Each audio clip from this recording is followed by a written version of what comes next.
Casting vote.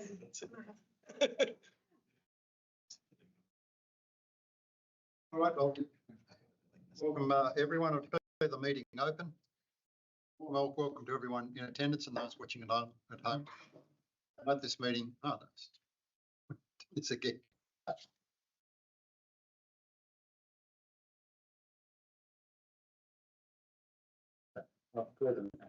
Acknowledgement of country.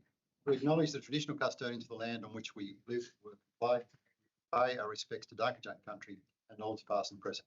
Recognise the continued connection to these lands and waterways and the acknowledgement to the homeland and stories of those who also call this place home. Recognise our future leaders and the shared responsibility to care for and protect our place and people. I remind councillors and all those present this meeting has been live streamed. Your image and what you say may be broadcast live. So please be mindful of your actions and you should avoid making comments that might defame or offend, and note the recording of this meeting. Archives. Please turn your mobile phones off or switch to silent. Filming and photography are not permitted in the meeting. Anyone observed to be filming the meeting, please. An apology from Mayor McKenna, and I note everyone else is present. So therefore, I just need the procedural motion notes that the apology from Mayor McKenna for this meeting, seconded by the Deputy Mayor, and discussion on that. Otherwise, I put that. All those in favour? Carried. Councillor Walsh? Thank you. Unanimously. Thank you. Okay, we're on to disclosures of interest. Are there any disclosures? I have none. Is there anyone else got a disclosure? Please declare it now. Disclosure. No. Thank you. I'll note that there are no disclosures. Okay, now I've got the minutes of the meeting, the previous meeting. I want to move that they be accepted. I'll move the minutes. Thank you. Thank you, Mr. Mayor. The discussion. Can I just ask a question? I'm just trying to find the item. The one about water quality monitoring in Brisbane Water. Did we? I can't remember whether we specified a date for that to come back to. Did that? Is there a date for that? Sorry, it's if I'm getting vague, I just can't find it. Vitamins it, Jane. That's what I'm just. Can we take that on notice, and I'm sure the staff will get back to you. Yep, sure. All right, any other discussion, debate? Otherwise, I'll put it. All those in favour? 9 it was. Councillor Walsh, thank you. Carried unanimously. Councillor, just been told 6 months. The results of the monitoring or the estimate of the cost of monitoring back in 6 months. Check. The resolution talks about getting a costing. I thought we actually adopted it. And you got to correct. I agree. You're correct. You need to come back with the costs, and then it will be a monitoring period for 6 months. So when will the cost will come back sooner than 6 months? Yes, definitely. Okay, thank you. I think it might be May. Okay, thank you. Okay, next item on the agenda is the notice of intention to hold a confidential session. However, as you will see, I've got a proposal which I think has got some support to defer the Heritage Committee, which would mean we won't need to go on a confidential session. So I'll probably just need a procedural motion just to defer that item and to deal with it in conjunction with item 4, which deals with that issue. I'll move that procedurally. Is there a seconder? Can I get some clarification as to why? Is this the one where we've already gone out calling for expressions of interest? Well, we can debate it then. This is only to put this item back to the end and to have it at that. At the end of this meeting. So we'll still be going into confidential to discuss it. But we'll have that discussion about whether we'll go into confidential at that. Okay. When? Sorry. At the end of the meeting, and before the end of the meeting. So the last item, basically. So if the committee resolves to go ahead and go into confidential session, that's what we'll do. And if it doesn't, then we won't go to confidential sessions. sorry, I'm quite confused about your process here. I thought you were moving to defer that item. Is that not correct? I will be, but not now. Okay. All I'm doing at the moment is moving procedurally to move item 1.8, which is the notice of intention to hold a confidential session, to deal with that in conjunction with 4.1 to move into confidential session. And why don't we just resolve whether we're going to do that or not? Oh, just because the rest of it's all down there. I just think that makes sense. So that, anyhow, it's procedural. It's been moved and seconded. I'll put it to the vote. All those in favour? Councillor Santon, Councillor Merlin, Councillor Eaton against. Councillor Smith, Councillor Sharp and Councillor Walsh. I'll declare that carried on by casting votes. Said it's just the procedural motion. That is not the motion not to do it. Yeah. Thank you. All right, so then the next item is 2.1. Yeah, we need to just make an amendment to the current recommendation. So councillors, this report was published before the advisory committee, coastal committee the other day, where the committee requested that the December minutes not be adopted yet, and they were to come back to them with the discussions about December ones. So if I can just suggest that you remove 1B from this, it wasn't dealing with the November minutes, and the rest of the resolution is from those November minutes. That still gives an opportunity as part of the recommendation from the subcommittee for staff to have a look at those minutes and rethink. You're moving that way, Councillor Stan? Yes. Yeah. But with the amendment of removing. It's just the November ones, isn't it? Yeah, we'll just be moving November, not December. They're only with the November. Yes. And then as part of the recommendation from the coastal meeting, staff still need to investigate those other minutes. The meeting we had last week. Meeting last week, Yeah. we moved that staff would have another look at the minutes. Yeah. And December minute. Yes. so we'll pull that one out so that we don't move them now before they're fixed up, but we'll just move the November ones. Okay. That was not the issue point. Sorry, can you just remind me what was the concern about the December minute? That people wanted more description. Oh, right. Okay. Yeah. Okay. Basically. So that's now up on the board. Description. So just November. Just November. So moved by Councillor Santon, seconded by Councillor Merlin. Is there any more discussion on that? Otherwise, I'll put that all those in favour. Sorry, Chair. So with these recommendations, these are being recommended to this committee. Yes. Okay.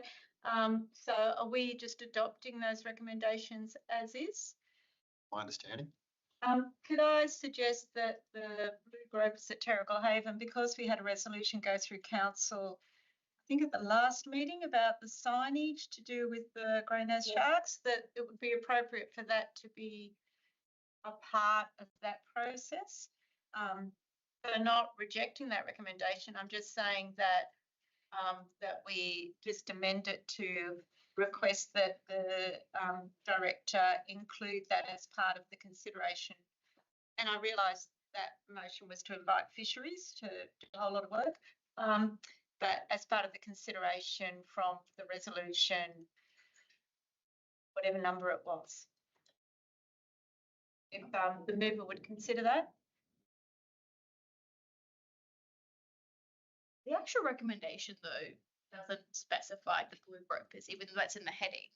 It does just say protection of marine life, which is good. Well, yeah, which is basically the motion that was resolved the other night. So I think if we just note that it's consistent with that resolution and will be acted upon in that regard, and we're actually saving ourselves an action. Any concerns, Director? No. No problem, let's add it. Thank you. What do we want to say? Noting that council has resolved to work with fisheries on this matter or something like that? Yeah, that the committee incorporates the recommendation the FRM 25/06 with the resolution of council regarding signing at the Haven. I think it's moving too far away from the recommendation that we're trying to move as part of this minutes. Happy for you to add at the end a little bit, but I think Look, I don't want to spend a lot of time on it mostly is the rec. I thought it was a fairly obvious thing to do, but don't want to spend too much time. I'm just conscious that at that committee, people are quite concerned that the recommendations be recommendations. And I think if we now start to alter those recommendations, it gives less weight to that committee. Councillor Stanton, you happy with currently up there? Yeah, that's fine at the end. If we just put it as part of the same line. Yeah. Thanks. Councillor Merlin is second. Are you happy with that? Yeah, it's fine. Councillor Smith, can you live with that? Yes, I won't. Thank you. All right, I'll put that then. All those in favour?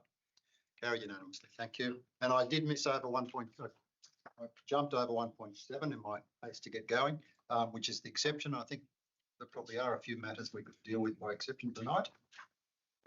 So I'll go through what's left. So we've got 2.2 was the Mangrove Mountain Subcommittee minutes. Anyone want that? I will just that.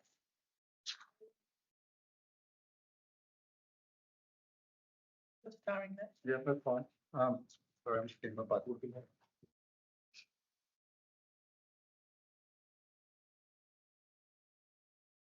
We've got a presentation on the next 4 items, so that's 3.1, 3.2, 3.3 and 3.4.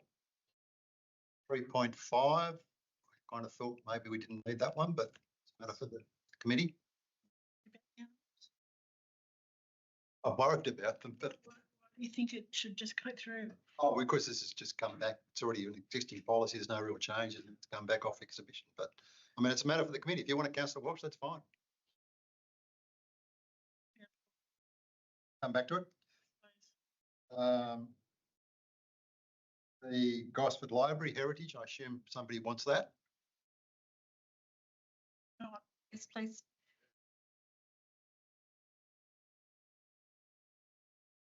The legislative changes. That's just a report. Does anyone want to ask questions on that, or just receive the report? Yeah. Let it go through. Animals. Yeah, I like it. Okay, 3.7. Legislative changes.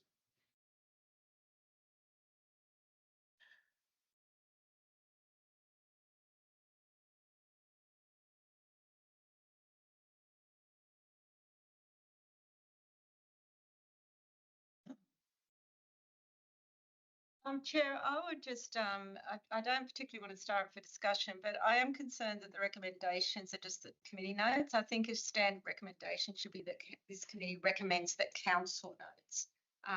So I really think that there is a need to just change these recommendations so that it's council, as a committee, we're making council aware of these matters. They're not just getting swallowed up in this committee.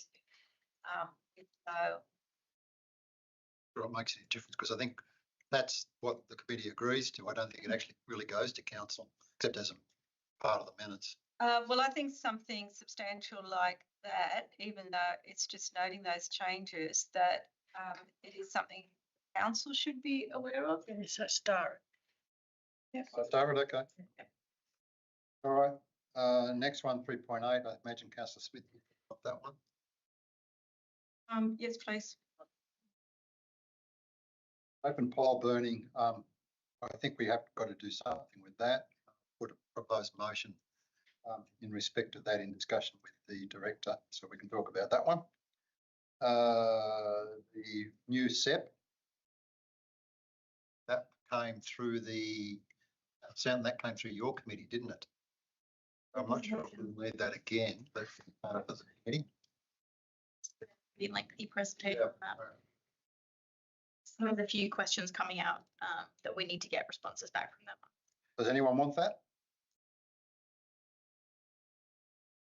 Come back to the ones that I've marked. Mountain Road Contribution Plan.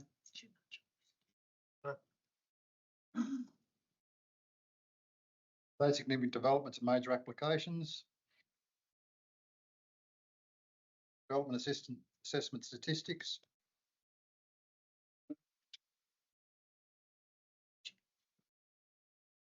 Planning proposal statistics.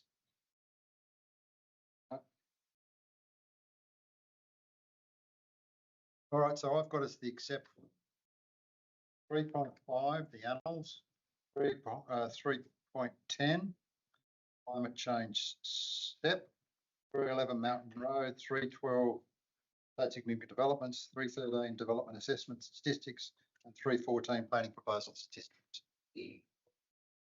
Does somebody want to move those?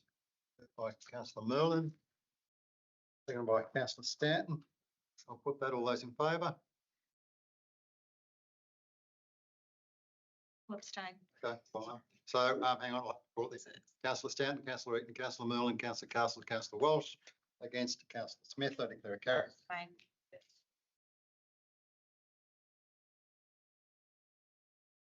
Okay, so we're on to 2.2, the Mangrove Mountain Subcommittee.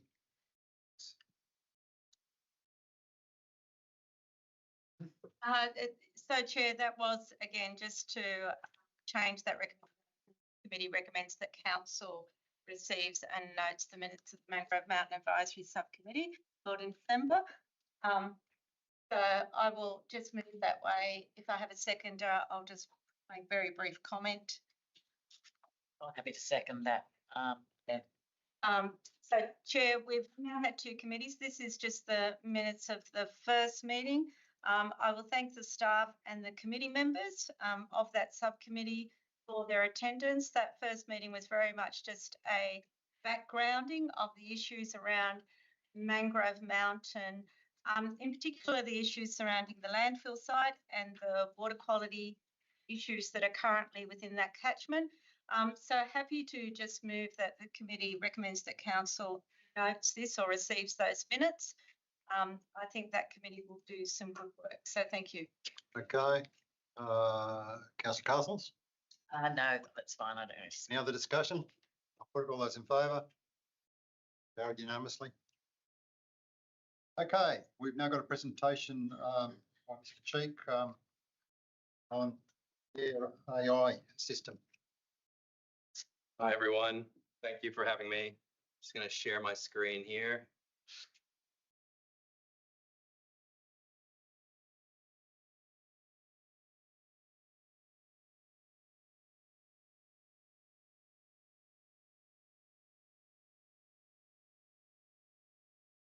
All right. Hi, thank you all for having me. My name is Alex Cheek, and I'm one of the co-founders of MyLot. We're an Australian technology company. Thank you, Chairman Eaton. It's good to see you again. We met at the ALGA conference, and hi, Andrew. We had a good chat a couple weeks ago. I'm going to try and get to the point as quickly as possible. I've been learning about what's going on at Central Coast, and you're on track for to be the, if not the biggest council in terms of DA volumes in New South Wales, one of the biggest in the entire country. And on top of that, you have a really high demand for planning information from the public. You service something around 6,000 inquiries every year, which again, that's a massive amount of interest. We know that you're going through a big restructuring and rebuilding of capacity after some big changes in the council over the last few years. And when we talked with the team, we learned a little bit more about the key challenges, looking at things like your current assessment times, which sounds like that's one of the items you just passed, around the statistics of being somewhere around 120 days for a DA to be approved versus the 95-day ministerial target. We were talking with the team. They talked about the challenges that they face just with the sheer volume around applications kind of end up sitting before anyone has a chance to look through them, and the difficulty of applications needing to be checked by admin, rechecked by a portal officer, checked by a team lead before they get to an assessing officer to be evaluated. And then on top of that, the legislation around planning, which again, you just pass another motion around a new step, that's changing faster than your teams have time to adapt to. And so, hearing all of that and understanding that your goal is to really reduce the admin burden on your planning teams, so they can really focus on delivering, the quality judgment and delivering on the training and skill that they have. You're also going through the ADA program along with Newcastle, which I think is a very exciting development.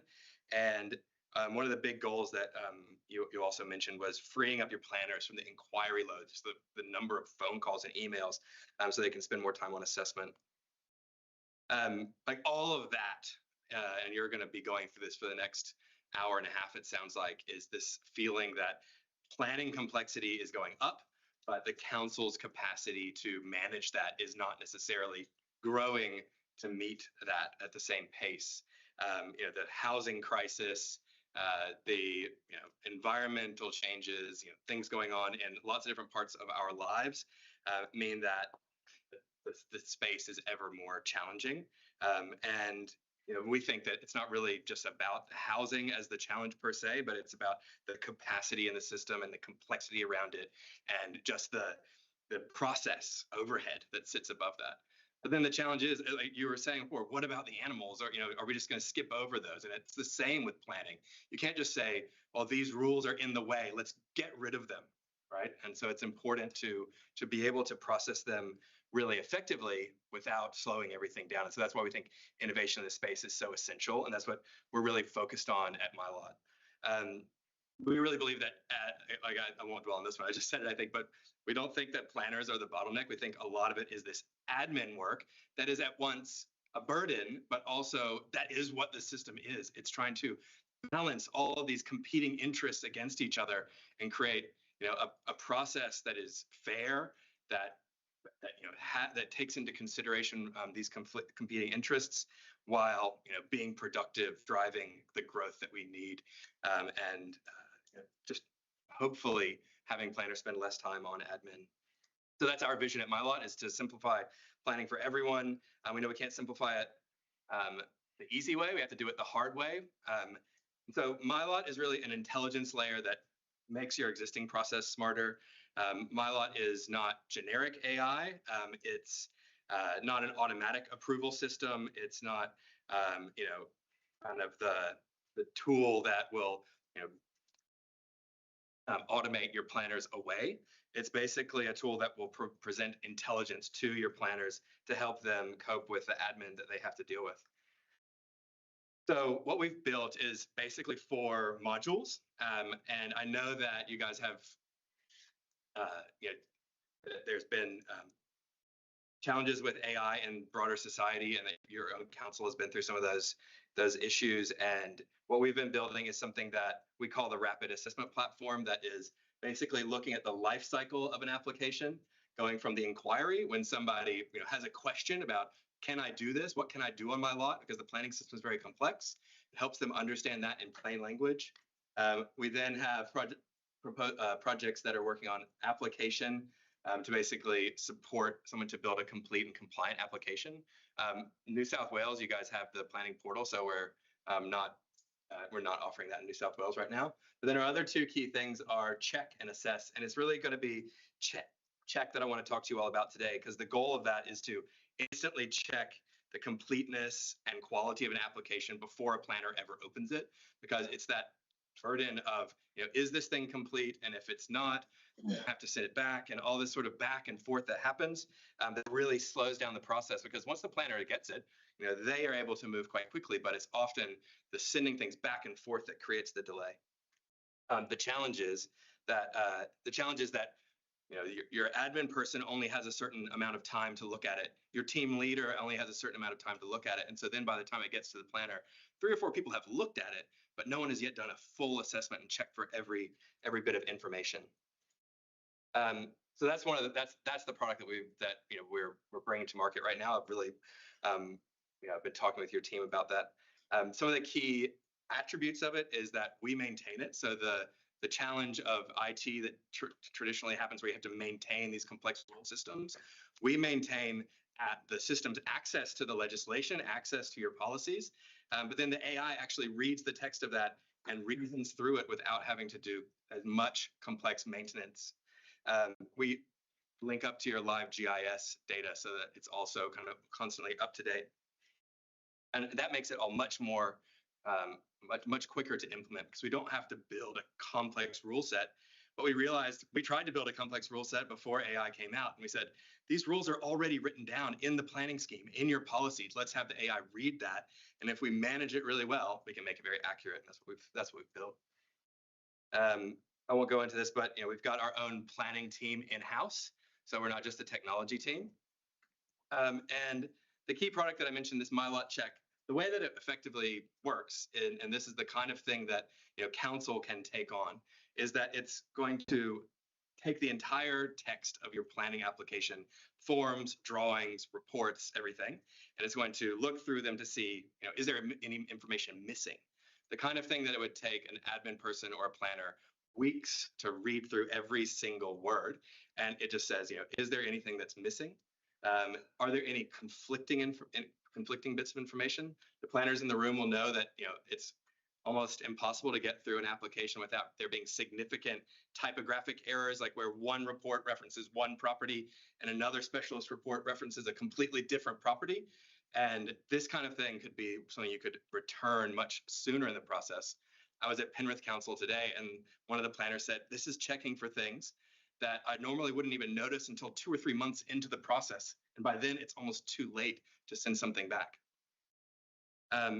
We're also able to go in and do a preliminary assessment of the planning controls. And the main thing that we do with that, again, is to see if the information needed to do that is present, right? So you can do a preliminary assessment kind of in the first few days that you have an application.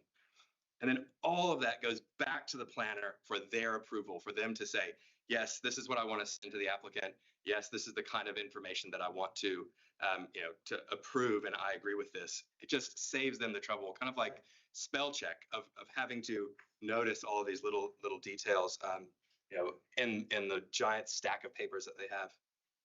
We did a bit of the math for Central Coast Council, and with you guys doing something around 2,400 DAs a year, and I had to estimate around a 30% rate of requests for further information. We think that you could save around 6,876 hours a year, which equates to something around 3.5 planners worth of time that's spent on admin, chasing requests for further information, and just checking that these documents are complete. The goal of our whole system is to elevate the work of the planner, so they spend more time on the things that they're specially trained for, and so they spend less time chasing and doing kind of the lower level work. And the two main things the ways that AI can support that, we believe, is by just simply speeding up processes, right? Like admin, triage, document checking, just reading things. AI is very fast at that. So we can do that faster. The same way spell check helps you spot those issues, we can spot issues across thousands and thousands of pages. But the other thing that it does is it reduces requests for further information. Because we can check all of those things up front, we can return many more applications before they're even lodged and say, no, these two reports aren't even about the same property. Why should we bring it in, have a planner read through all this, only to notice, after a few weeks, and then send it back to you? It's a waste of time for the planner. It's also extremely frustrating for the applicant, because they think that they've managed to get their thing across the desk. They think they've lodged it, but in reality, it's going to be sent back to them for more information. So what we want to do is reduce those by 50% as well. And so the goal of all of that is to just get planners working on things that are, more specifically their skill set. MyLot is now operating. I'm just going to wrap up so I don't take too much time, but MyLot's operating especially in Victoria and New South Wales and Queensland. We're an Australian-based business. We're Australian-owned. We're not big tech. We are about 10 people, and we are working right now with Penrith and Wallandilly in New South Wales to build out the check tool. And so we've just completed pilots with them, and they're showing extremely good promise. Like I mentioned, the comments that I had this morning from someone at Penrith Council. And then we have 14 councils around Australia that are using our inquiry tool. That is for the general public to understand the controls and the planning constraints on their property, and help them, just get more engaged with the planning system, understand it, trust it more, so that they don't see it as something that they should avoid, but something they should engage with and understand, and that it can be something that helps them get things done in a sustainable and safe way. We won a few awards. We're on New South Wales AI and procurement, AI and planning procurement panel. So yeah, we're here and looking forward to ongoing conversations with your council. If you do have any questions for me or you want to get in touch, my email is really easy. It's just alex@mylot.ai. You can look me up on LinkedIn as well. It's Alex Cheek, like Cheek. And yeah, I'm excited to be talking with you all, and thank you for your time. Thanks, Alex. Just see if there's any questions. Are there any questions? I love it. That's all I can say. Oh, that's excellent. Sorry, very interesting, but sorry, I just don't have any context for your presentation. Is that, have we engaged you, or are we, what's the kind Just for information. So I suppose it's something I've been talking to the director about. Maybe we'll get the presentation from another firm as well. It's clearly relevant to the work of this committee in terms of trying to get more efficient use of our planning resources. But no, we're not currently at a recruitment or engagement phase. look, thank you very much. I did find it very interesting. Yeah, that's a very fair question. Would have been good to get some context up front. Apologies, I didn't realize that. No, that's not your problem. Any other questions? Great. Well, thank you all again, and looking forward to continuing the conversation. Yeah.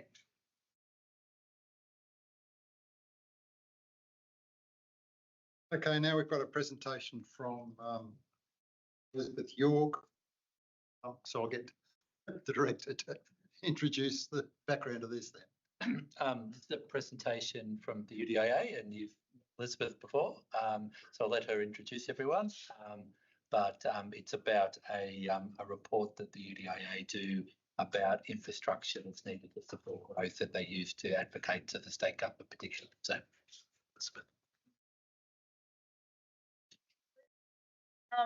Yes, for Elizabeth York, Regional Director for UDIA, and I have brought with me Jason Yo from ADW Johnson, who actually wrote the report and is actually we had a luncheon last month with Mr.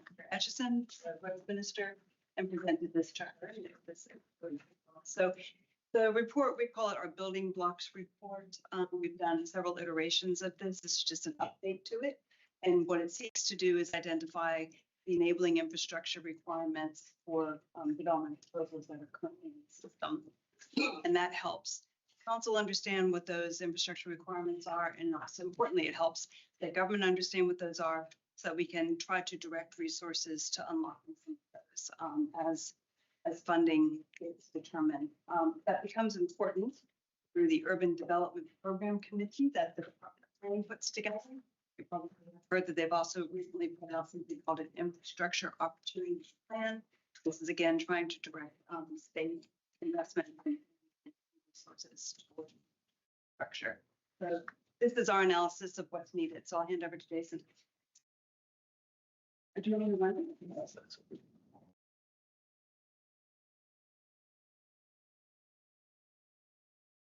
So yeah, as Elizabeth said, over the last couple of months, we've been reviewing our building blocks report. So for our building blocks 2025 refresh, one of the main things we were looking at was what infrastructure items have no funding pathway forward, and they're actively impacting development delivery. First, what we did was reviewed all the items that we had in the previous report. So we looked at what was funded through DSPs and Section 711s. What we could isolate was two groups of infrastructure, stuff that was currently delaying development, items that would accelerate development if funded. Once we've done that, we overlay those projects with the broader regional infrastructure, the kind of infrastructure that may not block one individual development application tomorrow, but absolutely underpins the long-term growth of the region. When we filtered everything through that framework, one thing became very clear. All the unfunded projects with state road infrastructure, big for council, I guess. This tells us that it's not a fragmented or localised problem, state infrastructure prioritisation and funding issue. You see on the screen here a few of our maps from the Central Coast outlining some of the regional infrastructure, which is seen on the dark black symbol, and some of the ones with the hand are actually blocking development and slowing it down at the moment. They show things such as intersections, road upgrades, high-speed rail shown on there as well. Up the northern end of the coast, there's obviously a lot more activity, as you can see on the screen. We have activity around Warnervale and Dawson areas. And a lot of these items that you can see, all the green with the black crosses on them, are all intersections that need to be upgraded to allow development to occur. A few of those items that were there are covered by the IOP. As Elizabeth mentioned, they got released about a month or so ago. So some of those intersections, such as the Sparks Road intersection, which relates to Mountain Road, that unlocks 270 hectares of employment land. There's a Sparks Road Pacific Highway intersection as well, which unlocks the Oasis development, 675 dwellings. Gosford Bypass got a mention in there as well, 40 million for planning. And Bryant Drive intersection was in there as well, up at Tuggerah. What we found was there's about 66 million worth of enabling road infrastructure that's currently delaying 775 dwellings and 406 hectares of employment land. Majority of this is just intersections along Sparks Road Pacific Highway, as you saw on the maps. Infrastructure cost is modest relative to the housing and employment land it unlocks. When we started to look at the more medium term, there was about 39 million required in funding and unlocked about 5,500 dwellings, which is pretty significant. Again, this is land that's not decades away, but it's land that's progressing now.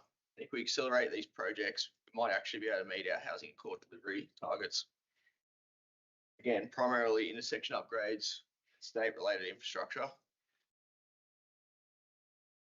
We also had a look at the broader context, and there was about 1 billion worth of regional infrastructure that was required, including the Gosford Bypass, Dawson Link Road, Central Coast Highway. Again, these aren't stopping DAs tomorrow, but it's stuff that's needed for long-term growth, and otherwise the coast becomes constrained. So the question is how it gets funded. So the housing and productivity contribution is the logical mechanism to make the funding viable. So for the coast, once you work out the approximate H&PC to be generated, it's about $109 million. If you look at what the short and medium term infrastructure that's delaying development, it adds up to about 105 million. So it actually works. The issue you have on the coast is that seed funding's needed. Need that funding up front, because quite often there's fragmented land ownership. There could be 20 landowners. Not one of them can pay for a single piece of infrastructure by themselves. Give you a case study. So this is the Dawson North on-ramps. As you know, there's no north on-ramps at the moment, something that was proposed by Transport when the M1 upgrades were done. It were never delivered. We're estimating they cost about 50 million to deliver. The catchment for that area is about 8,000 dwellings. It's about 8,000 dwellings and 580 hectares of employment land. So that would generate 91 million and 50 million to build it. In case it makes sense. Again, these on-ramps won't stop a single development tomorrow, but it will constrain the north end of the coast. An example of where it's worked in the past is the Chain Valley Bay intersection. The upgrade's nearly complete up there, cost 6.7 million. It enables 1,450 dwellings, which generate 11.6 million in HPC, so more than double what was needed to fund it. Just the example of how it can work. Just need the money, this seed funding up front from state government.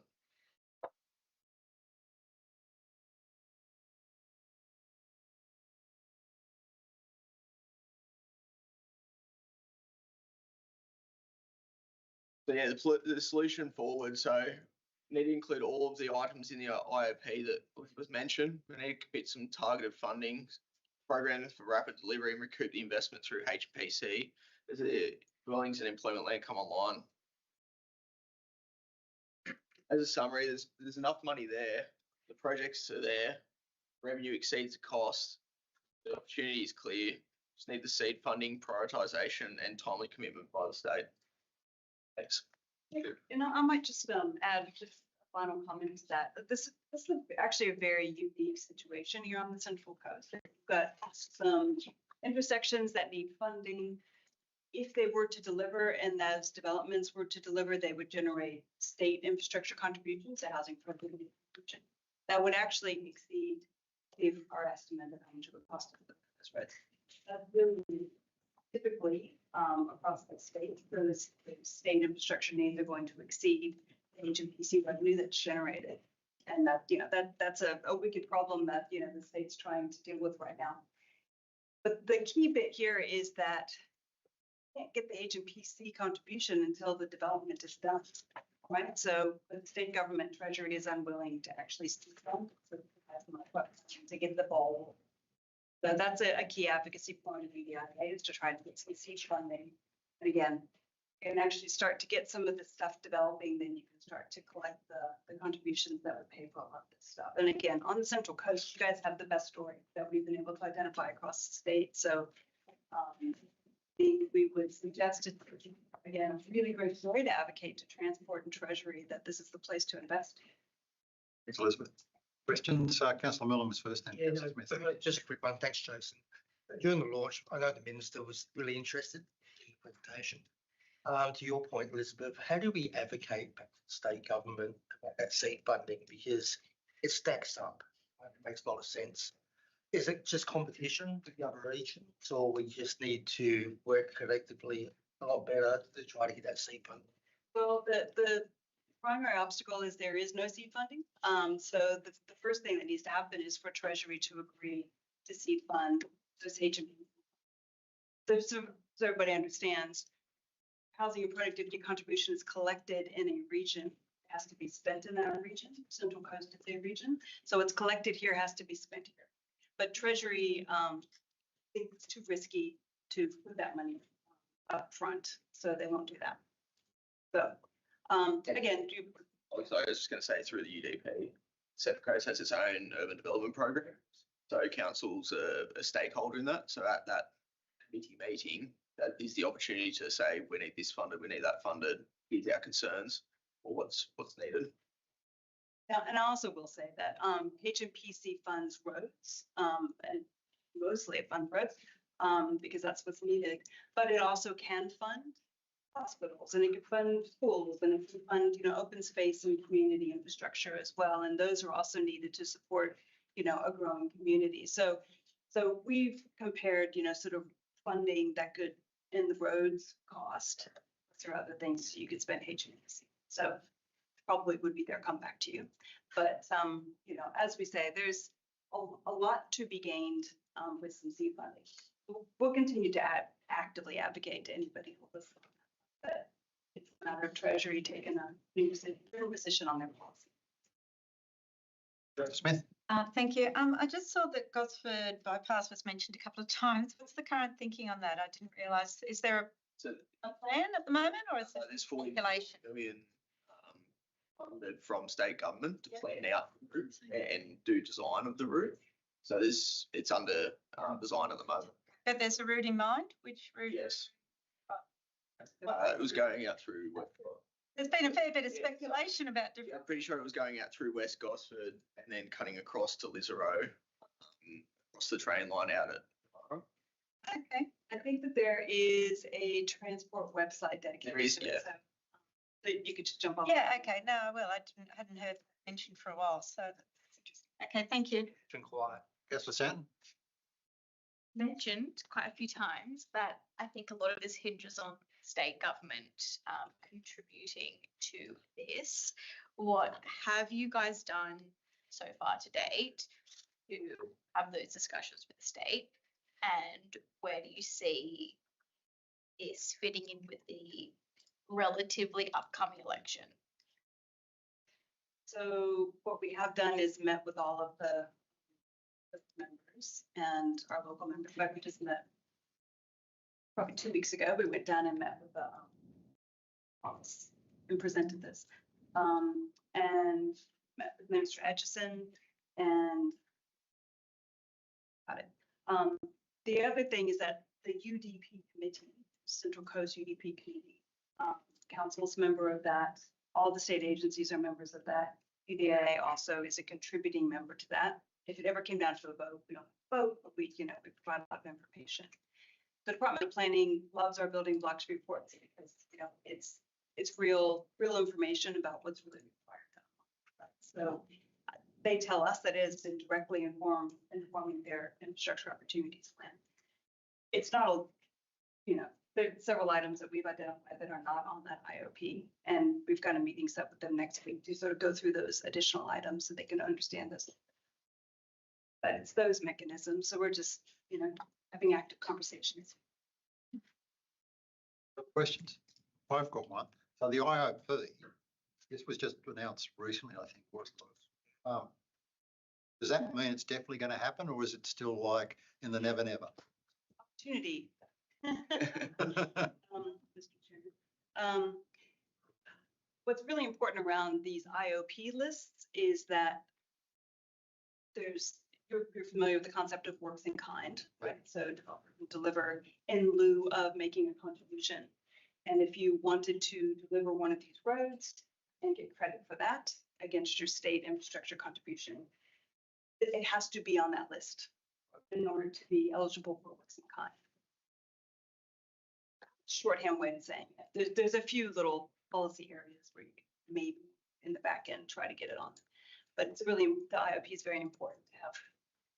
We feel, to have all of the enabling infrastructure listed there so that the developer can step in and deliver it. We typically can deliver it faster and cheaper than the state can do. Councillor Smith? Sorry, I was just clarifying. I did have a quick look. So that bypass is a north-south bypass. It's not an east-west. Okay, I think it's the east-west one we need. Yes, we do.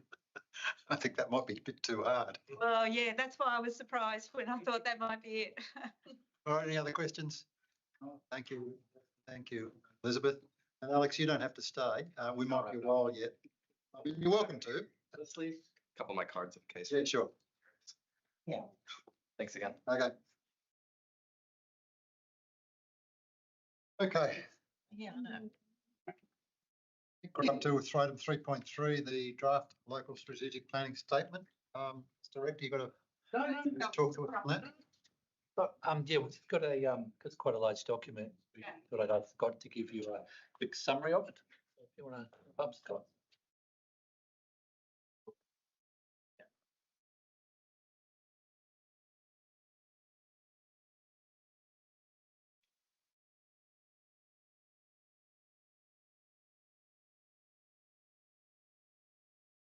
Item.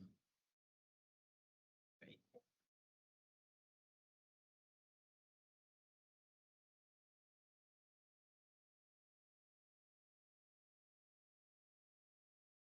Sorry about that delay in bringing everything up. So I've just got a short presentation to give just on the local strategic planning statement. The report that we've put forward, it's seeking to take that document forward for community consultation.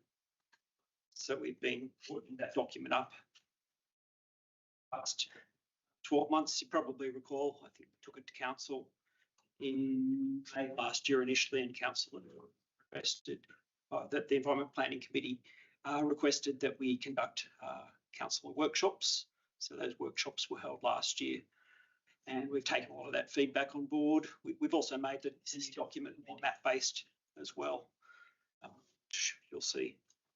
So essentially, a local strategic planning statement, it's a tool for strategic planning, and it sets 20-year strategic vision and identifies where further strategic planning effort is needed. And it basically gives effect to regional plans, district plans. I guess the Central Coast, it's rather unique in that we have our own regional plan, have local strategic planning documents, and most other councils have a regional plan which covers numerous council areas. In the future, I think local strategic planning statements will become more important because as part of some of the proposed state government reforms, there's going to be a significant reduction in regional plans. So you'll find that there's less opportunity for council areas to get referenced in those regional plans. So it's important to have a lot of the important planning principles and actions mentioned in local strategic planning documents.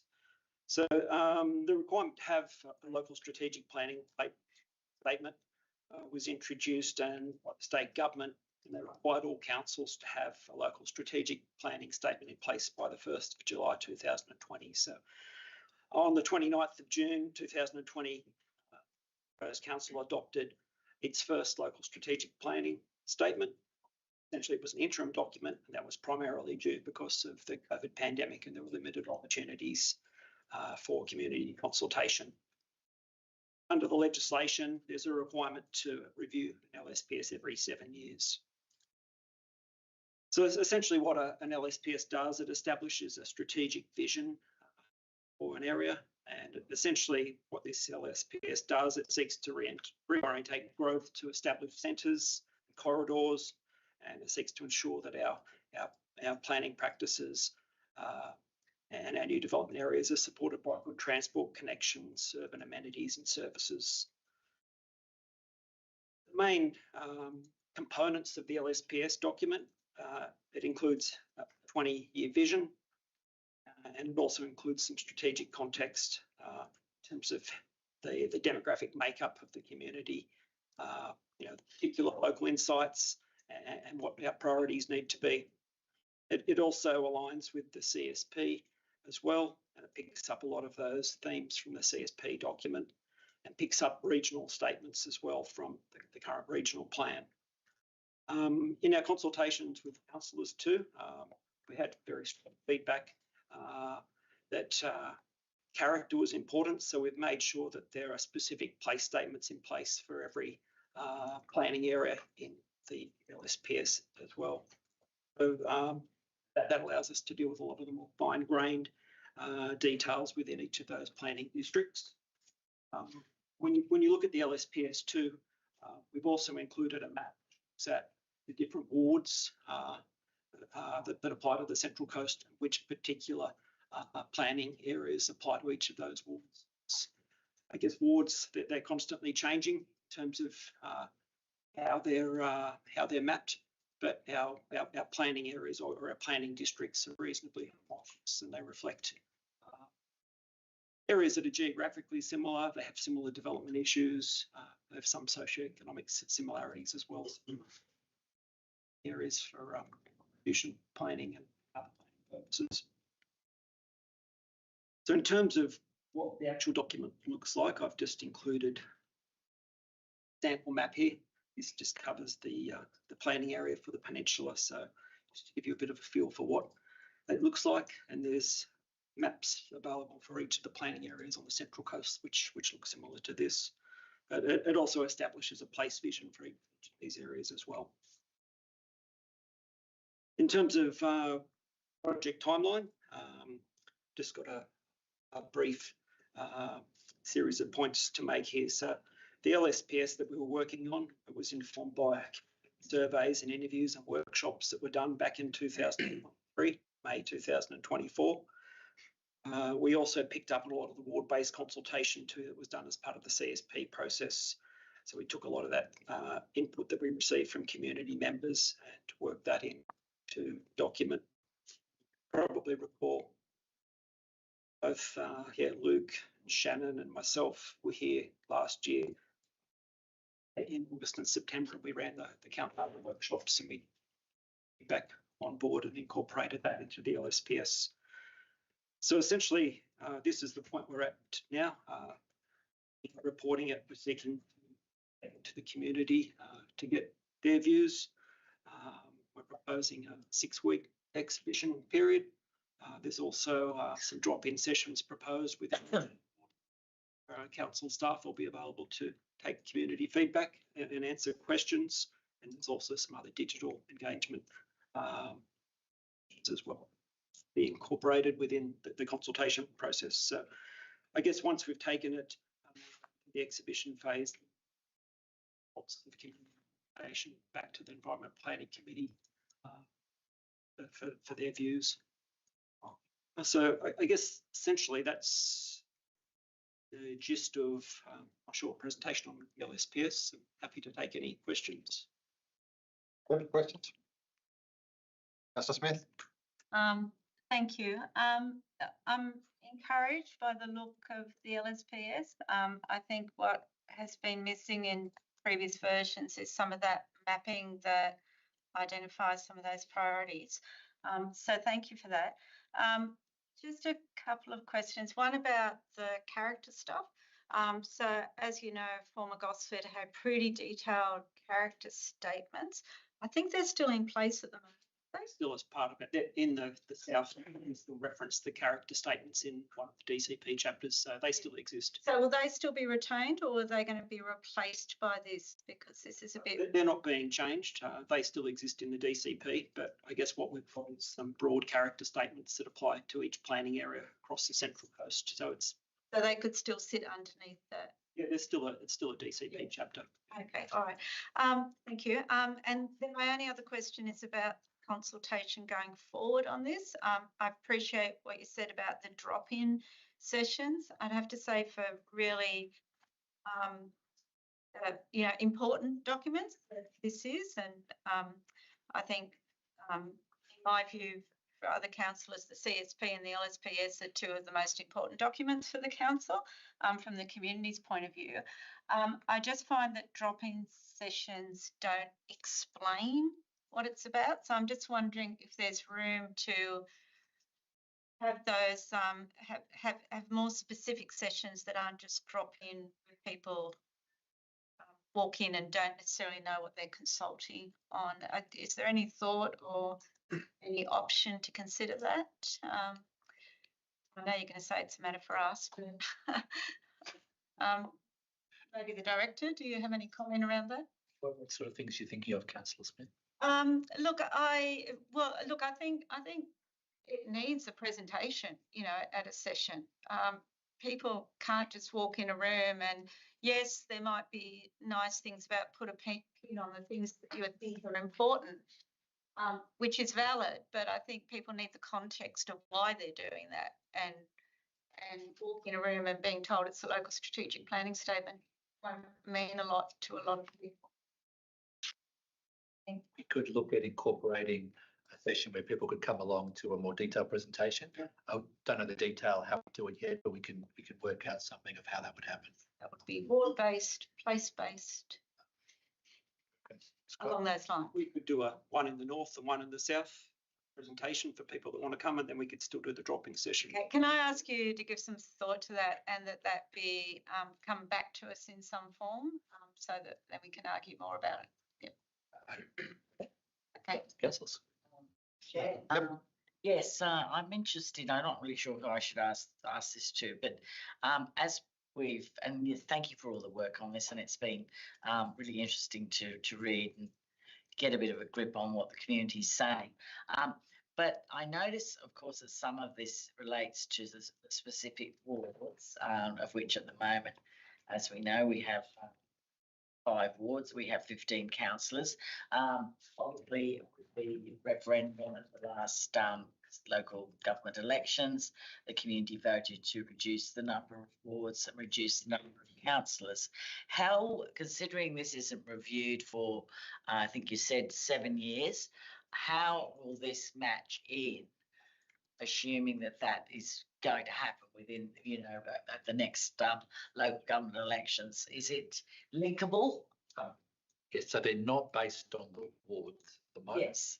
Planning areas are sort of ones that we would recommend as you continue with. Yes, so I did get that bit. Yeah. So we think that they'll fit okay with any change to wards as well. So yeah, that's kind of what I was thinking about. Yeah, I think it won't be affected by the change to wards. Okay, thank you. Any other questions? Thank you, Scott. Happy to move report. Staff recommendation. Is there a second to that? I'll second. The councils. Further debate? Well, can we just capture something about the community consultation? Maybe that there's in between 1 and 2 that there's the council staff include within the consultation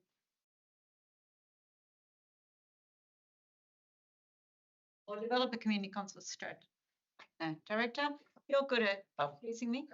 Councillors, we could add that as part of the consultation program, council incorporate a number of presentation sessions about the LSPS and advise the EPC about what they would be. Yep, that's great. Thank you. And then we can go away. We'll work on we'll work out whether we could do them ward-based or whether we could do one north to south. It'll be more how we'll organise it. But if possible, we'll try to organise them ward-based if that makes it. Very much. Done. You happy with that, Councillor Moreland? I think as I remember you said it now, it might be yourself, Director. Get one. I've got one north. South. Where in the north would you have it? Where in the north would you have it? Sure. Have it here. We'll work it out geographically, but we'll at least have two. We'll hopefully try to have more councillors. Like library in here, I guess, makes no sense. Sorry, Councillor Castle, are we happy with that? Yeah, that's fine. All right. Any further debate? Otherwise, I'll put it. All those in favour? Carried unanimously. Thank you.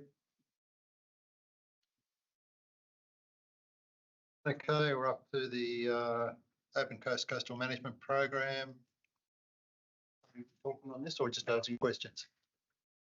Presentation, right? Yep.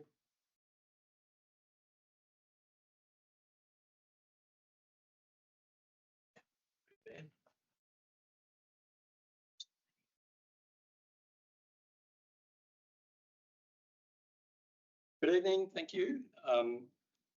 The Open Coastal Management Program was on exhibition for the second time from the 2nd of March to the 30th of March. So that was second time. Council received 421 survey responses and 23 email submissions. We had a survey which was targeted for all the new actions that were part of that upgraded domain. To clarify, there's a copy of the updated coastal management program or finalised coastal management program attached to the report, and there is also a copy of the engagement summary report also attached. So extracts out of that engagement report, but not all of it obviously could be. That little inset there on the side there is some of the information provided. Granted, this is quite small writing. This is an extract of page 3 of that engagement summary report, which provides us the outcomes of effectively the scoring or the support, not support or neutral for all the new actions that were part of the engagement. Mixed results for that, as you can see. So the red, not support, green, support, a bunch of.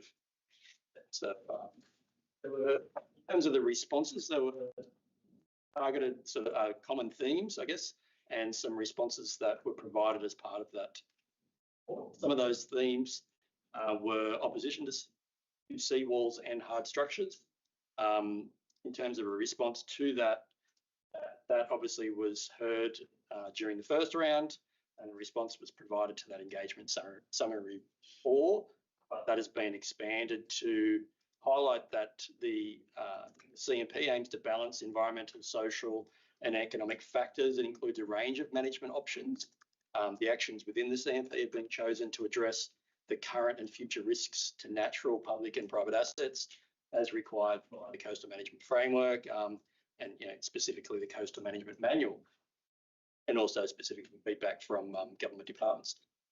Further to this, the updated strategy for Wombrel specifically is for sand nourishment underpinned by a rock revetment or hybrid rock revetment, coastal protection works. The updated CMP outlines a number of actions at Wombrel and the entrance north for sand nourishment and coastal protection works to operate together. The second key theme captured as part of the engagement was for... Relevant to that part, yes. Sorry, Councillor Walsh has got a question. Can I ask a question? Yeah, sure. Where it says the updated strategy for Wombrel is for sand nourishment underpinned by rock revetment coastal protection works. So that doesn't refer to offshore sand nourishment, does it? There is, so that strategy is outlined in the text of the CMP. Which And I then this- read. So I Yeah. can't see the, I can't.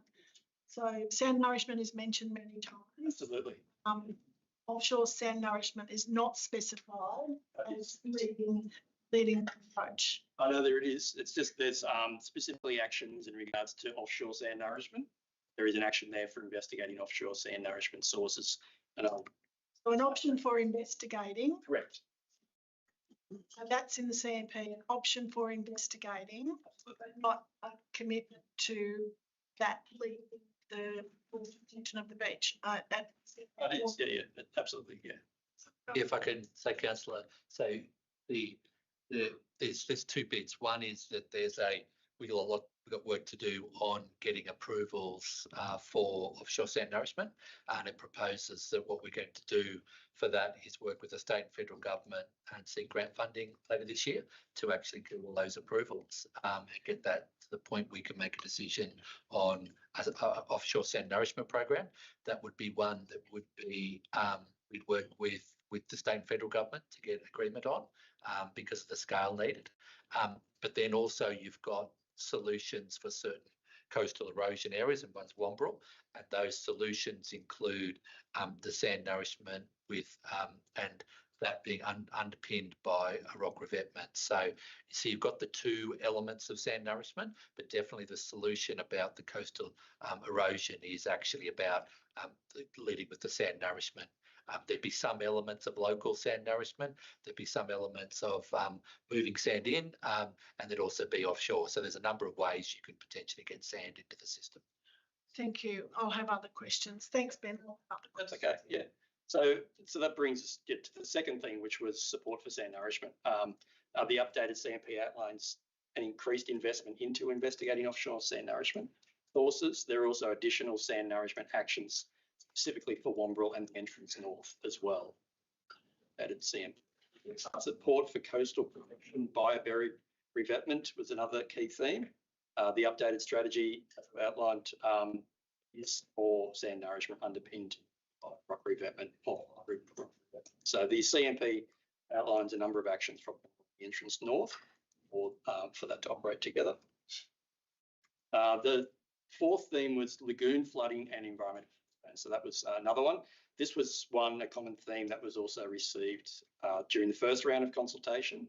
As outlined as part of that, it's not really appropriate for the coastal management program at that high level to delve into those types of details, but it's outlined that it is appropriate at the environmental assessment and approvals process, or specifically be a DA or a reconstruction authority assessment. As part of that, it would be considered when you've got a detailed design. So that would be part of those considerations at that detail, but not at the high level. It's not part of the scope of a coastal management program. So provided some wording in that response. Urgency for action and public safety are the key theme that came through loud. As per the requirements of the Coastal Management Manual, the CMP does outline a number of, assesses the risks and outlines actions to address the risks. Business plan, appropriate timeframes to complete actions. The key theme was beach amenity, tourism amenity. CMP aims to balance environmental, social and economic factors, includes a range of management options. These actions within the CMP have been chosen to address the current and future risks. Public and private assets as required by the framework. Go on. Sorry, Ben. Can you just go back one? Thanks, Matt. So the engineering design requirements that are currently being developed, are they going, so that's linked to the Section 68? There are engineering design requirements that have already been adopted by council. Action to and update them as appropriate, which was already as part of engineering design anyway. And I believe the engineering design requirements are also referenced in the resolution to Section 68. Okay, so the current EDR that are being developed under the potential section 68, will they go on public exhibition? I think no, there is no EDRs being developed as part of the Section 68. There's designs being The developed. design, sorry, yes. I don't believe that would be on broad public exhibition as a council project, but There'd be there would be no- engagement as part of that. There'd be no requirement for any community consultation on those. I believe there's If I could jump in, it'd be up to RA if they wanted to do consultation as part of that. But those I'm designs have asking because the community is actually paying for that. But those designs are winning this CMP. So there's a lot of detail about the concept that would be suitable in that location on the private land, and the design's just being prepared, the details to achieve that. So the people are commenting on the CMP. It's the same work that's being prepared for the Section 68. The community are paying for those designs to go on private land. So, which is why I'm asking about them going on public exhibition, and probably something that I'll be pushing for, so. Yeah, we'll be making the application. So we've got the resolution there to make the application to RA with them. We'll be having those designs finalised at the end of April. And they've then got to be in with RA, but then at that stage we'll be talking about the RA process with them about how they get from that point to a determination, and they may require the exhibition, or we're not sure of their process yet. It's really up to them to tell us what that is, and they haven't let us know that process yet. We can't inform that process at all.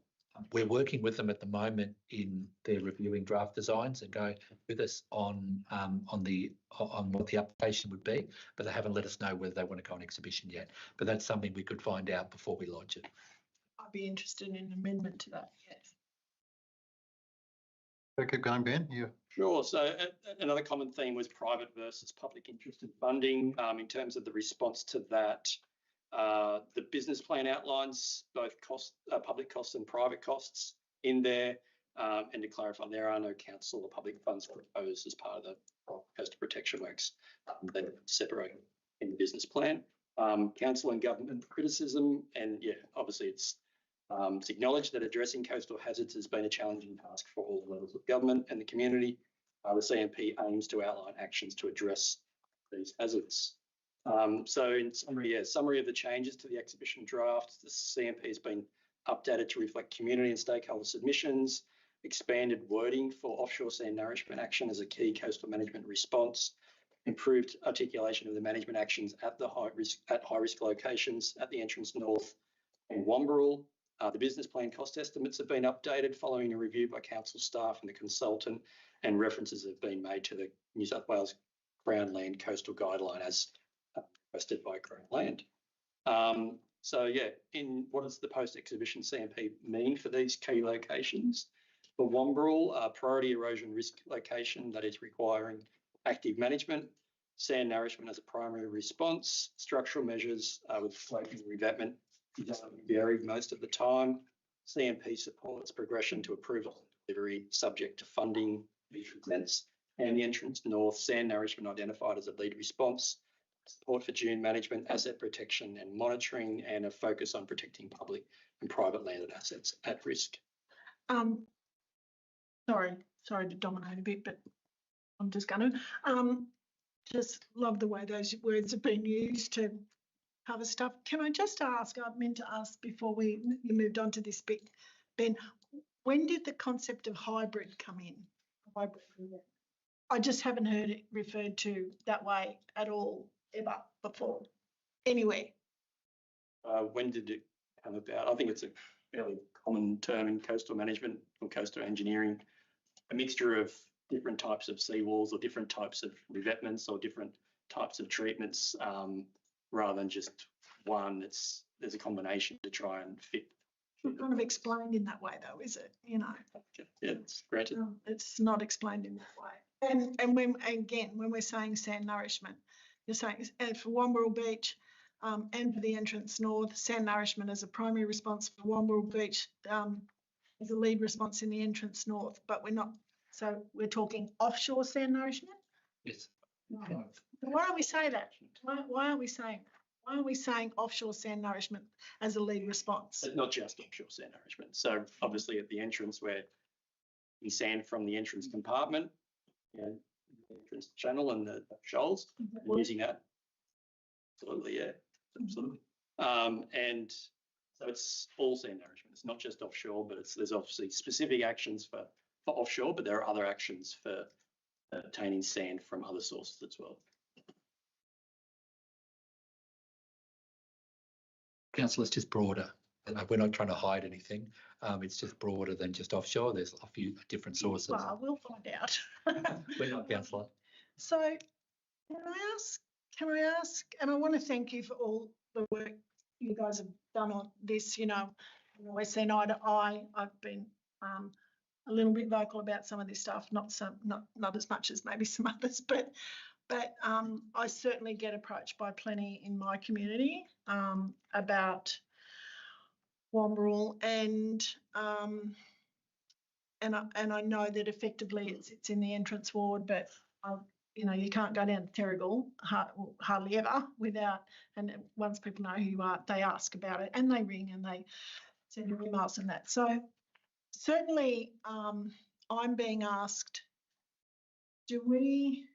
is council comfortable with this CMP following this community consultation? How hybrid revetment, a buried flexible revetment, whichever we use, how that actually improves the beach? The question? Who would take that? Let's go. Handy pause. Just an expert at the beach at the moment is unsafe. Like there is, I think anybody that walks along Wamberal Beach, there's lots of words that could be thrown, and not many of them are great in terms of.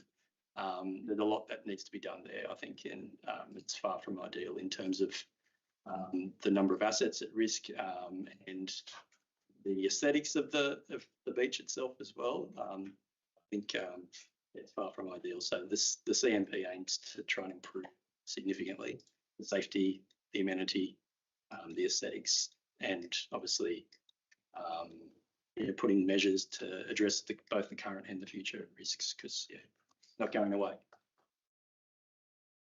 So I feel, reading it, I feel that it primarily is about using private property, about protection of the beach, and so that's obviously something that.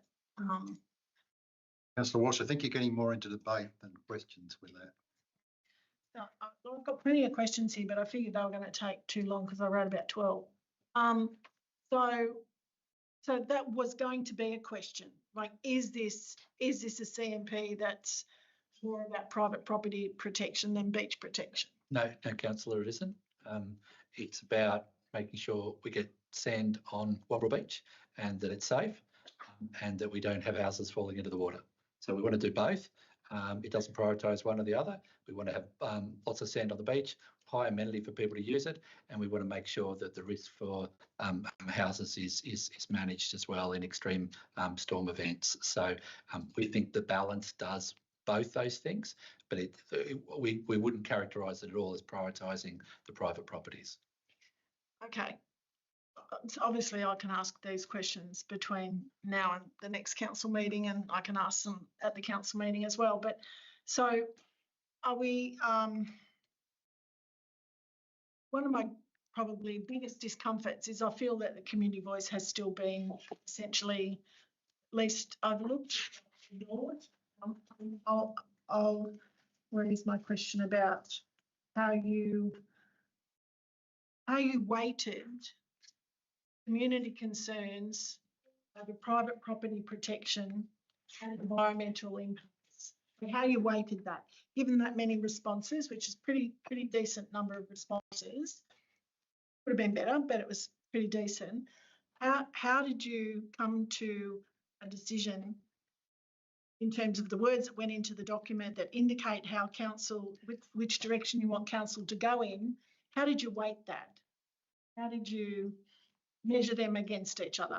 Well, councillors, we've got lots of different since September last year, Ben. Since September last year, we've been on exhibition. We did a whole range of consultation exercises. We then did the Micromex work that you would have seen that looked at sort of LGA-wide samples, and then we've gone out with the changes that were being proposed to the last exhibition period, which we've now got as well, and we've got the feedback from those. So we've considered all the issues that were raised during that period and worked out how the CMP responded to it. It wasn't a popularity contest. We didn't pick one option or the other. We basically looked at the issues that were being raised and how we could best address those types of issues. And we think we've got a good balance of trying to address all the different types of issues. We don't think it's a situation where you either have to pick between sand on the beach and protecting properties. We think we can do both. And the strongly led sand nourishment approach at Womble is the way that we think we can actually achieve those. I'm just going to say, I just don't feel like it's worded that way. So we can have more conversation about it another time. Thank you, I just don't feel like this document that you're going to be asking us to tick off on, to go forward with, is strong enough in articulating that at all. So that's my view. Councillors, we have to move on. Yes, councillors. Thank you. I'm just looking at the document, and I'll be honest and say I haven't looked at it for a while. So I'm looking at the table 4-8. Is that all the management actions? I think that, yeah, that's the table 14. Okay. 14-8. So can you just talk to very briefly, and again, in particular, Womble Beach area, are there any planning considerations going forward? Because I think community is constantly amazed that we're seeing lots of new buildings going up there. So, and I thought that, 10 years ago, that was maybe 15 years ago, that wasn't permitted, but it's been changed. So what's the long-term planning approach for There's that? an action in there to review and update the development control plan. And there's also obviously an action with the New South Wales government to look at the natural hazard SEP as well. So we're interested to look at that. But council. Sorry, Ben, was that just updating the DCP? It's not updating the LEP in any way? There is no LEP clause for coastal hazard.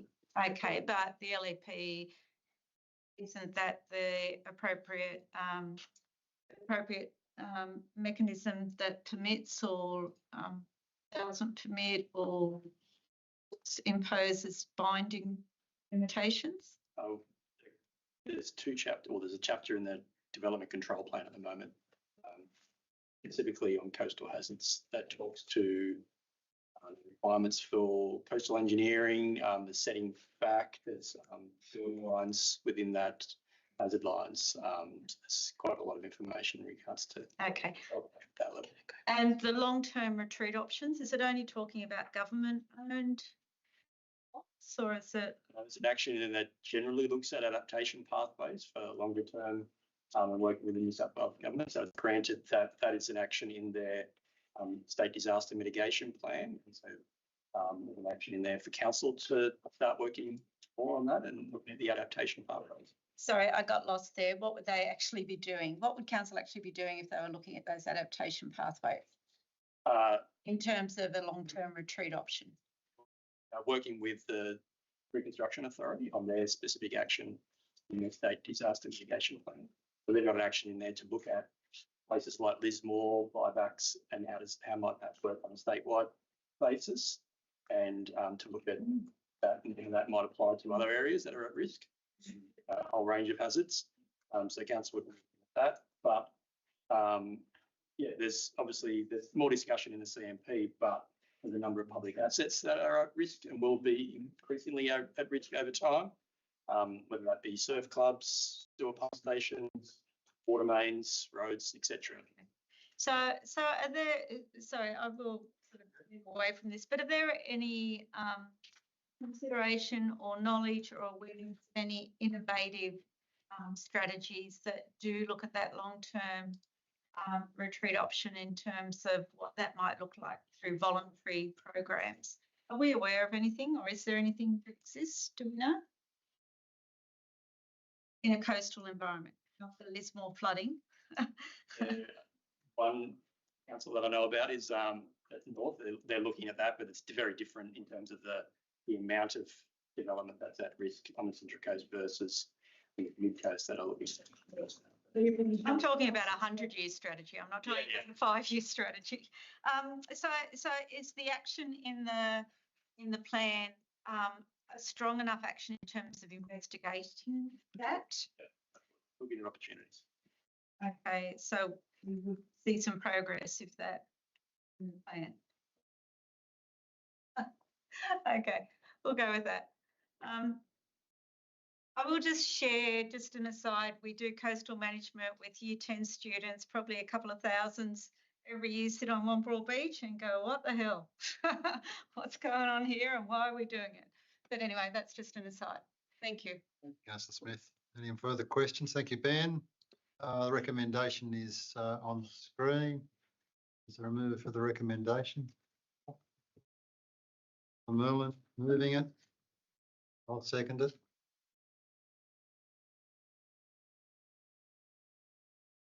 Any further discussion?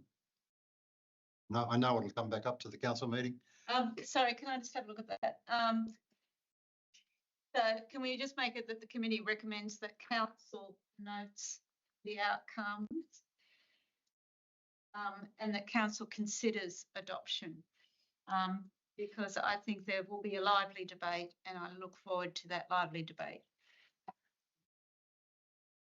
I'm happy with the first part. The council recommends, sorry, the committee recommends. Oh, the council notes. Way that we can all support it, Councillor Eaton. We're not going to at the council meeting, so it doesn't make any difference, Councillor Smith. Just vote. Yeah.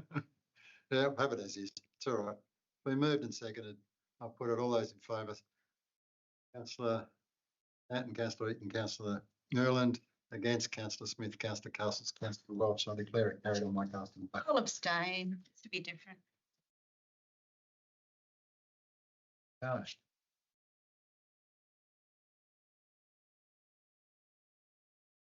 So we're now at 8:30. We'll see how we go, but I'm not wanting to go past 9 o'clock. We might send, no, not the committee, I suppose, but I'm thinking maybe defer some of the items, depending how we go. Please quorum if you have to leave. I don't have to leave. Councillor Smith, I just think 2 hours should be enough. Yeah, we're up to 3.6.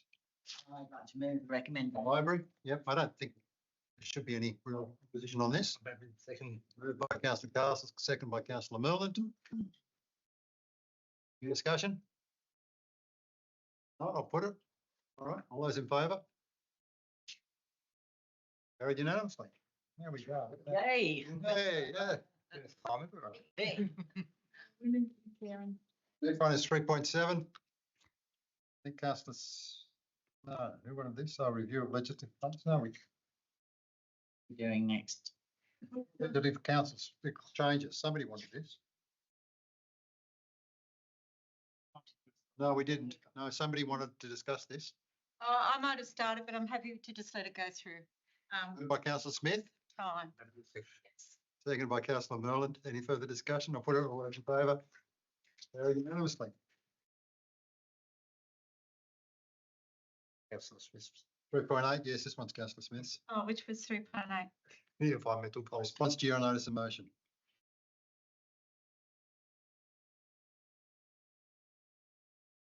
Can we defer that? I'm happy to defer that, Councillor Eaton. Yes, okay.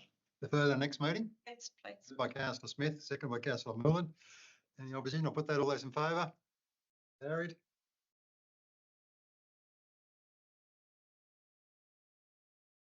.9 open file burning policy. Yes, I would like Councillor to Stanton. move the staff recommendation with a couple of amendments, which I have already sent to the civic team if they have checked their emails yet.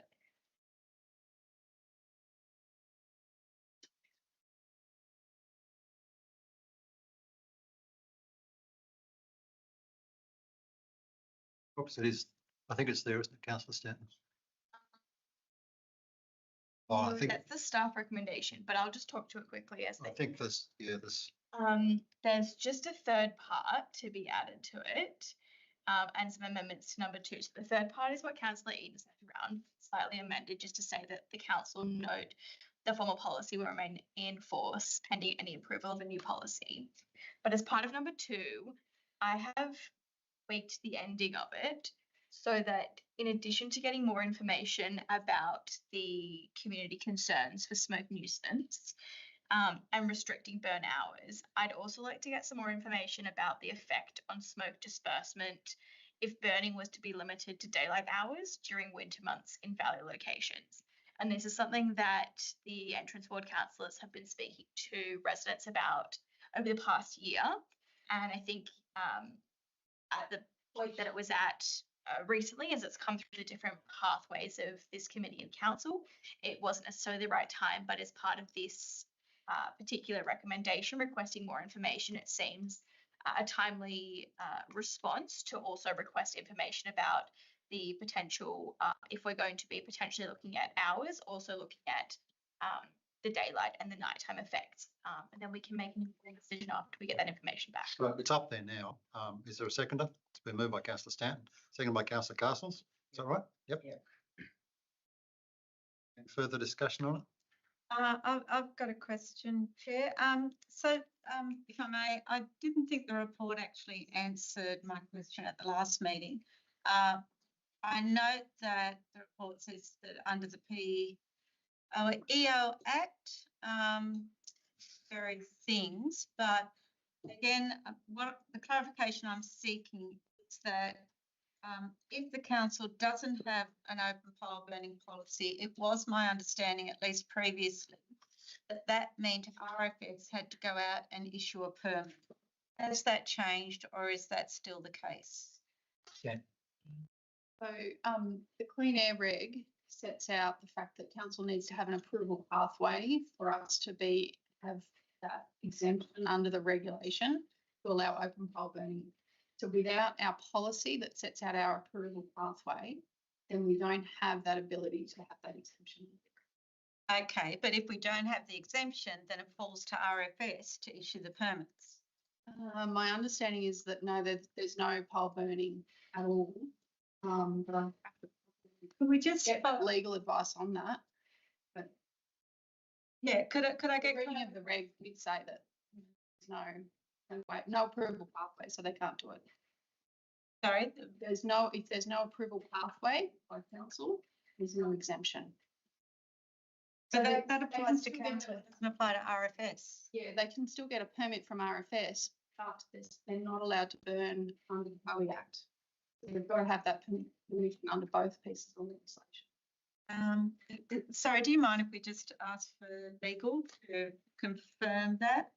I'm sorry, but it used to not be that way. So unless you're telling me something's changed. Well, that's the information I've researched under the regulations. It might be, isn't there a general permit you can get, not necessarily for a pole burn, for doing a burn on certain properties from RFS? Because agricultural burns, which I assumed. I think there is, but I'm not 100%. Yeah. So if we could just. I think the expert here is Shannon. So the advice is that if there's no approval pathway, you don't have the exemption from the POEO Act, so you can't burn even if you can get an RFS approval under their Act. Is that what we're largely saying? Yeah. So you need the POEO Act approval to be able to create pollution. So I think we'd stick with that. I mean, we can investigate if council wants us to do further. Yeah, so this is specifically for pole burns. There's other obviously legislation relating to hazard reduction burns. There's recreational burns which aren't covered under this policy, and people can have a recreational burn providing it's not a total fire ban. So there are other burning activities, but specifically for burning of dead and dry vegetation for, I guess, essentially waste management on larger properties. That's where this comes into play. You need to have the clean air regulation exemption. Okay. All right. Any further debate? All right. I'll put it. All those in favour? Councillor Stanton, Councillor Eaton, Councillor Milne, Councillor Welsh. Against Councillor Smith, I'll declare that carried. Okay, now we move into the debate on the Heritage Advisory Committee. So I have circulated a motion that, if passed, would mean that we would move into confidential session. So I propose putting that up now. And if it's defeated, then obviously we will then go into confidential session. No, it's not going to be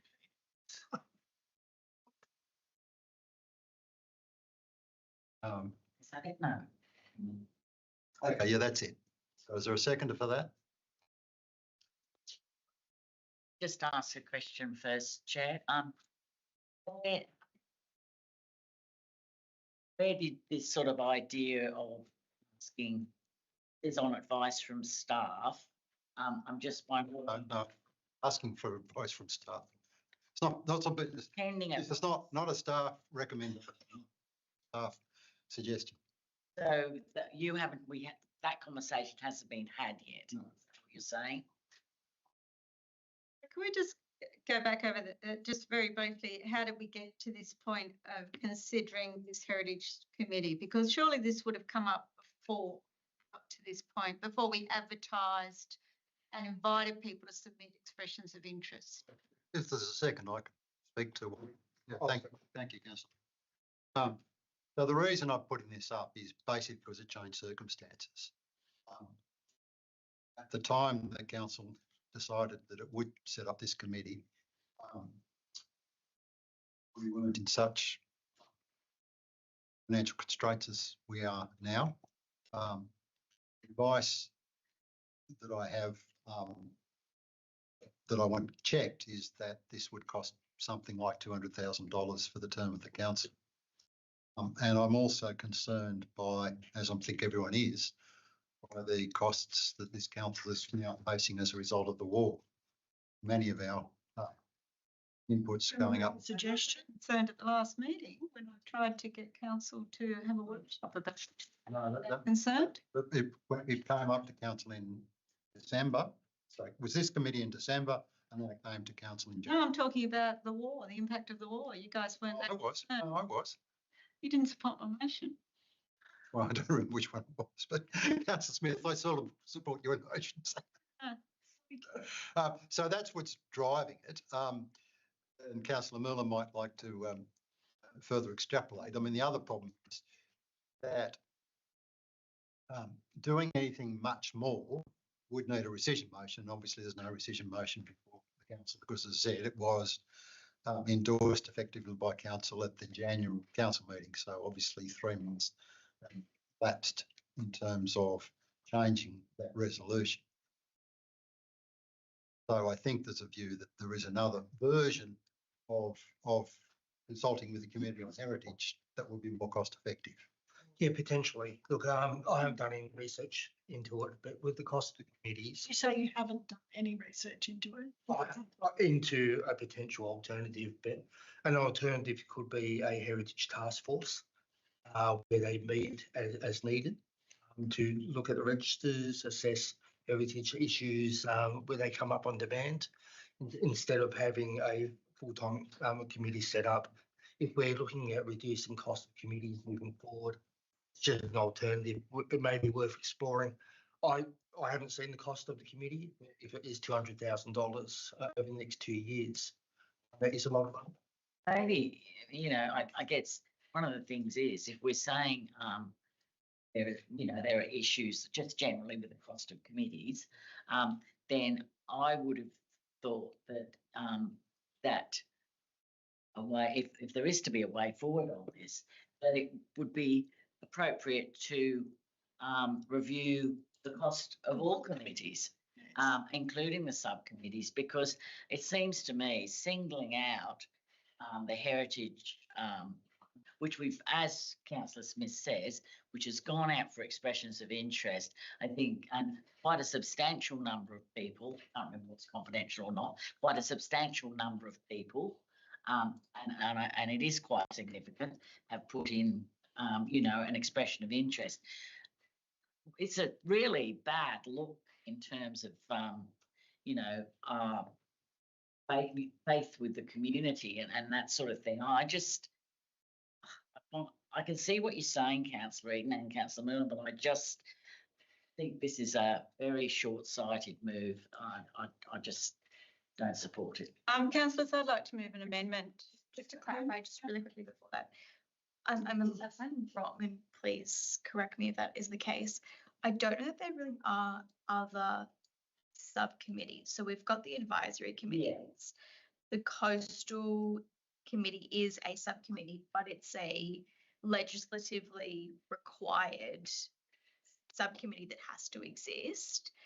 And then there's the library committee, Mangrove Mountain Heritage. So I think we're really only talking about in terms of additional ones to the standing and to the legislative requirements, Mangrove Mountain Heritage and Library. Is that correct? There's an Aboriginal one, but I'm not suggesting that. No, I'm just talking about if we're just discussing that. The coastal one is mandated. Yes, I'll move an amendment if I could. Sorry, it'll be on the fly. So I think note the concerns raised by Councillor Eaton and Moreland about the potential cost of the Heritage Committee. To note the $72 million in strategic reserve funding to be exhibited as part of the IPR.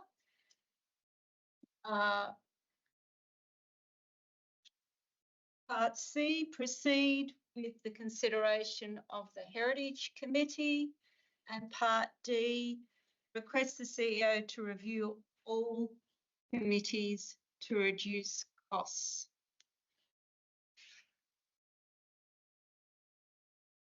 the fourth part is probably a bit outside the scope, but I'll let it go. Yeah, I think it's in line with your concerns, excessive concerns about the funding, the cost of these. So if you're concerned about the cost of this one, we're concerned about the cost of others, which we've all. Councillor Wash, are you seconding that? No, I'm not at this stage, but I will. What I ask before I do second that is about your figure of $200,000. So that's been quoted to you by staff. Well, Councillor from the Cabinet Committee who believes he got it from staff, but that's why I want to get it checked. We're not getting into verbally anybody, are we? Now, say that again. Councillor Wright has given me that figure, which he says was obtained from staff, but that's why I wanted to, I'm not taking that at face value, if you like. I want to get something in writing from the staff. Is that for the life of the committee? That's my understanding, yes. Which is how long? For the term of the council. For the rest of the term of council. Yes. I'll second that. Thank you.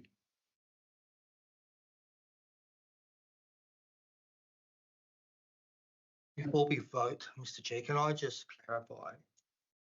Not saying to move away from having a committee, just looking at better way to utilise the funding for those committees moving forward. It could be done by a task force. I think we should explore. If it can't be done by a task force, by all means, let's have a look at more committees. But there's been a lot of discussion about committees over the last few months.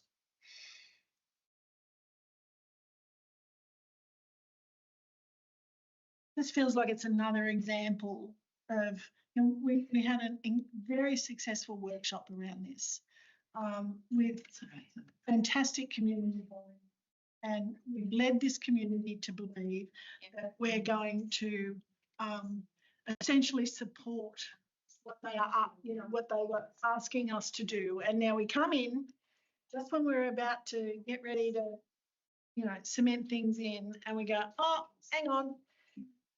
No, so. All right, I think the motion's clear and the amendment's clear enough to vote on, so we'll proceed to a vote. Those in favour of the amendment, which is Councillor Smith's amendment, Councillor Smith, Councillor Castles, against, Councillor Stanton, Councillor Eaton, Councillor Merland. Sorry, Councillor. Lost. The wording then. Proceed with the Heritage Committee and Part D request CEO to review all committees costs and improve efficiencies. Thank you.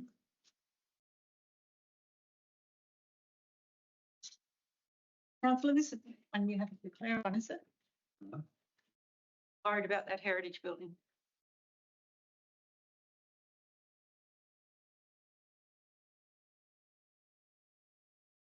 I think we've got some other stuff.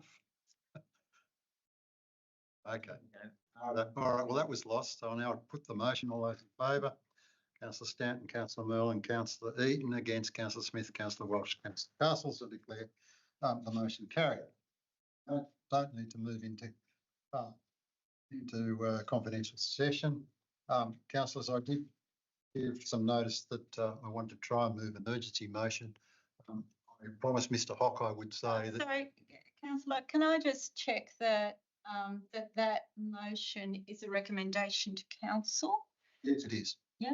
Okay. Where was it? With your recommendation to council?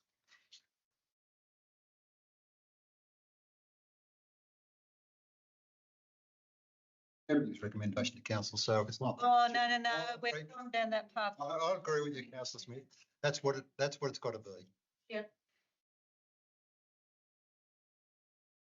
So the urgency motion, Mr Hock advises that in his view that a standing committee cannot entertain an urgency motion.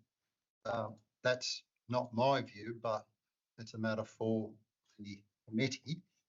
The only thing I'd ask is if we put up a couple of the photos so you can understand what I'm talking about. And this is, I've copied it from the notice of motion. Committee. It's only relevant to the committee. Is that the last matter, Councillor Eaton? It will be once it's dealt with, yes. Is that the one you sent an email? Yes. You're saying Ed said. Ed said that in his view, it can't be done. Take the stuff. Well, the committee can't resolve anything. All it can do is make recommendations. So how can an urgency matter be considered by a committee that's going to recommend something to a meeting in a fortnight's time? That's not urgency. The committee can't make decisions, it's only making recommendations. That's not my view. As I say, that's Mr Hock's view. So I'm in the hands of the committee. If the committee has the view, which I'm relaxed about, if you like, that we can't do an urgency, then that'll be the end of the meeting. It's hardly urgent if it's only a recommendation 2 weeks later. And isn't this something that you're having followed up at the moment anyway, Councillor Eaton, I've seen?